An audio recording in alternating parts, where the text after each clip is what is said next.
Et puis la Côte d'Ivoire à nouveau endeuillée après la mort ce mardi de 2 personnes, dont un enfant tué de façon insolite par la branche d'un arbre centenaire. C'était devant la mairie de Grand-Bassam. Très tôt ce matin, une équipe s'est dépêchée sur place.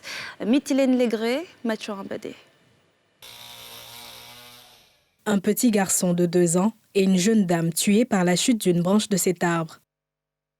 Le drame s'est produit aux environs de 6 heures derrière les murs de la mairie de Grand-Bassam. Dans les décombres des bois, leurs traces y sont encore. Elle dit dès qu'elle est rentrée, elle est venue, le taxi les a déposés là, juste devant les faits. Elle est rentrée dans le maquis. Dès qu'elle est rentrée, ça n'a même pas fait 5 minutes. Et l'arbre est tombé. Il y avait un enfant qui était juste devant, à côté là. Il y avait sa fille de 8 ans qui appelait le petit garçon qui lui disait « Viens, viens ». Le petit garçon ne voulait pas venir. Donc elle est restée dans le maquis. En même temps, l'arbre est tombé sur l'enfant. La chute de cette branche a également engendré la destruction d'une partie de la toiture et de la clôture de la mairie. Sur les lieux, c'est avec tristesse que l'un des adjoints au maire constate les faits. Voilà son balai. Voilà le balai. Sa société quelque part là. C'est à nouveau d'ici la branche l'a rattrapé quand elle courait.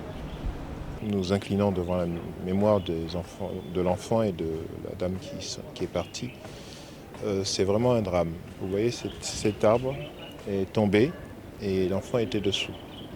Il y a eu un témoin oculaire qui est sur le terrain avec le directeur du service social parce que nous préparons une visite à la famille ce soir avec le soutien pour témoigner d'abord notre soutien et présenter nos condoléances et celles du conseil municipal et tout le personnel de la mairie. Nous avons une réunion de crise. Le maire a été avisé et ce soir nous allons prendre des dispositions sur tous les plans, sur le plan humain, sur le plan technique. En attendant que les dispositions prises par la mairie rentrent en vigueur, cette zone est désormais interdite d'accès et les commerces aux alentours de cet arbre resteront fermés jusqu'à nouvel ordre.